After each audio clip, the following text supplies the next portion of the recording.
পিঠা তো নয় যেন অমিত, গালে দিলেই কিন্তু মিলিয়ে যাবে। মাশাল্লাহ, কতটা যে মুসমুসে হয়েছিল আপনারা দেখেই বুঝতে পারবেন। হ্যালো বন্ধুরা, আসসালামু আলাইকুম, welcome back to my channel. আপনারা সবাই কেমন আছেন? আশা করি যে যেখানে আছেন অনেক অনেক ভালো আছেন। আমিও আলহামদুলিল্লাহ ভালো আছি। আজকে আমি আপনাদের মাঝে শুধুমাত্র একটা ডিম আর ময়দা দিয়ে সুন্দর একটা ক্রিসপি পিঠা বানিয়ে দেখাবো। আশা করি পিঠা রেসিপিটি আপনাদের কাছে অনেক অনেক ভালো লাগবে। ভালো লাগলে ছোট্ট একটা লাইক দিয়ে শেষ পর্যন্ত যুক্ত থাকার অনুরোধ রইল। এখানে দেখতে পাচ্ছেন এক বাটি ময়দা নিয়েছি, একটা ডিম, এক প্যাকেট গুঁড়ো দুধ আর এই যে গলা কাপের মতো চিনি নিয়েছি। তবে কম বেশি করে সব কিছুই দিয়ে বানাতে হবে।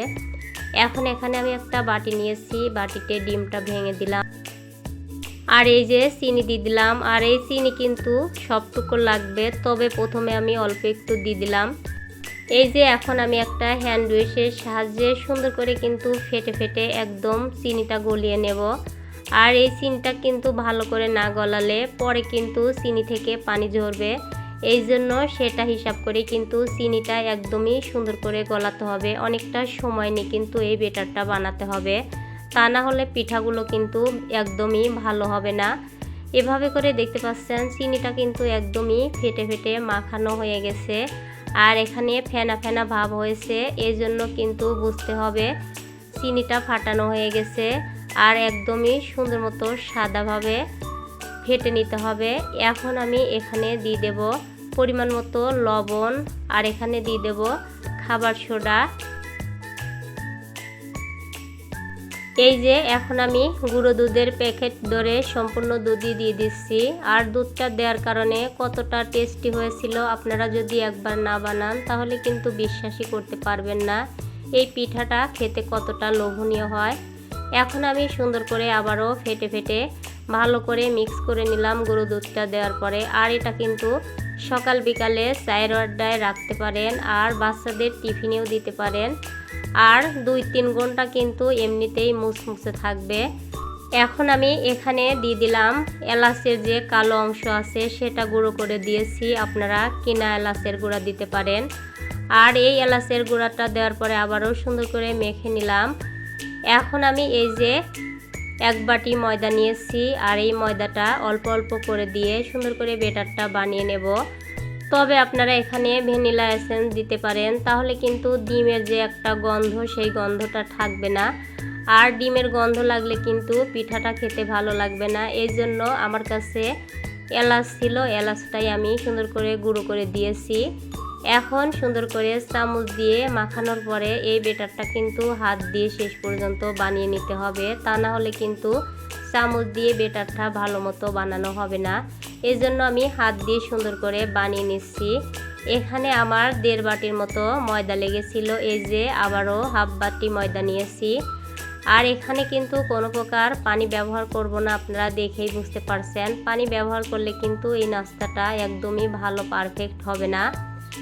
আর অনেকটা সময় নেই কিন্তু এই ব্যাটারটা বানানো হচ্ছে, আপনারা দেখেই বুঝতে পারছেন। এখন এখানে একটু সয়াবিন তেল দিয়ে হাত দিয়ে ভালো করে মথে মেখে নিলাম। যেহেতু হাতের সাথে আঠালো হচ্ছিল, সয়াবিন তেলটা দেওয়ার কারণে কতটা সফট হয়েছে ব্যাটারটা দেখেই বুঝতে পারলেন আপনারা।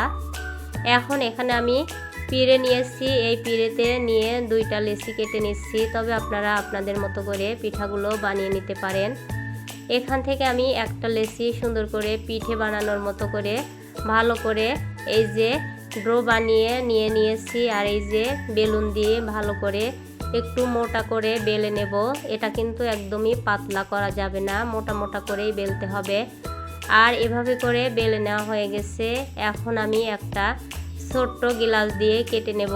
এই যে একটা গ্লাস নিয়েছি, আপনারা আপনাদের মতো করে কেটে নিতে পারেন। তবে এগুলো কিন্তু হাত দিয়ে বানালেও হবে, তবে হাত দিয়ে বানালে কিন্তু অনেকটা সময় লেগে যাবে। এই জন্য এভাবে করেই আমি এই গ্লাস দিয়ে ভালো করে কেটে কেটে বানিয়ে নিয়েছিলাম। তবে এতক্ষণ ভিডিওটি দেখতে দেখতে ছোট্ট একটা লাইক দিতে যারা ভুলে গেছেন, প্লিজ ভাই বোনেরা ছোট্ট একটা লাইক দিয়ে ভিডিওটা ফুল কন্টিনিউ করে দিবেন। কোনো এক জায়গায় হলেও আমার ভিডিওটি আপনাদের কাছে ভালো লেগে যেতে পারে। এই যে দেখতে পাচ্ছেন এখন এভাবে করে পিঠাগুলো আমি উঠে নিচ্ছি। মাশাআল্লাহ সুন্দর একটা পিঠা হয়েছিল, খেতে যে এতটা লোভনীয় হয়েছিল, বাচ্চারা কিন্তু অনেকটাই পছন্দ করবে।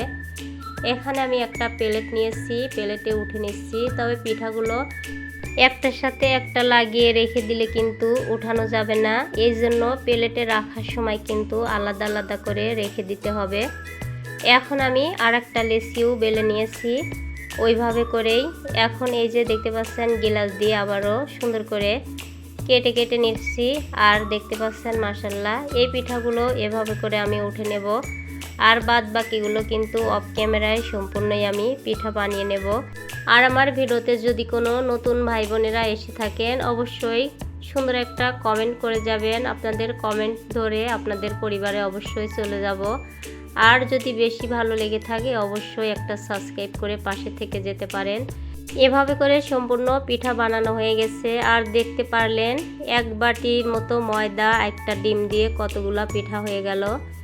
এখন আমি পিঠাগুলো ভেজে নেব। এই যে চুলার উপর চলে এসেছি, কড়াই বসিয়ে দিয়েছি, কড়াইটা গরম হয়ে গেছে। পরিমাণ মতো সয়াবিন তেল দিয়েছি, তেলটা গরম হওয়ার পরেই কিন্তু পিঠাগুলো আমি দিয়ে দিচ্ছি। আর এখানে কিন্তু সাবধানে পিঠাগুলো ভাজতে হবে। গ্যাসের ভোল্টেজ যদি বাড়াইয়ে দেন তাহলে কিন্তু 2 মিনিটের মধ্যেই পিঠাগুলো পুড়ে যাবে, এই জন্য গ্যাসের ভোল্টেজটা কিন্তু মাঝারি আঁচে রেখে পিঠাগুলো ভাজতে হবে। কথা বলতে বলতে পিঠাগুলো কিন্তু দেওয়ার পরেই এক পিঠ লাল লাল হয়ে গেছে, দেখতেই পারলেন আপনারা। এখন আমি অপর পিঠও উল্টিয়ে দিয়েছি। আর এই যে দেখুন কত সুন্দর একটা কালার এসেছে, এরকম কালার করে করেই কিন্তু পিঠাগুলো ভেজে নেব। উঠে নিলাম পিঠাগুলো। এখন আমি আরও কয়টা পিঠা দিয়ে দিচ্ছি। আর এই পিঠাগুলো যে কতটা ক্রিস্পি হয়েছিল, ভিতরে যে কতটা মুসমুসে আপনারা কিন্তু দেখে বুঝতে পারছেন। এগুলোও হয়ে গেল অল্প সময়ের মধ্যে, কিন্তু পিঠাগুলো সুন্দর মতো ভাজা হয়ে যাচ্ছে।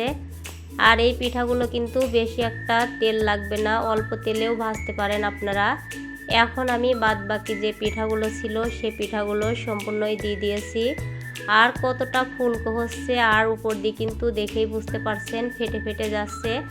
পিঠাগুলো মাশাআল্লাহ খেতে অসাধারণ ছিল। আর এই পিঠাগুলো কিন্তু আপনারা 2-3 দিন সংরক্ষণ করে খেতে পারেন, অনেকটাই মুসমুসে থাকবে। যদি সুন্দর একটা বয়ামের ভিতর রেখে দেন তাহলে বাচ্চারা কিন্তু 2-3 দিন ভরে খেতে পারবে।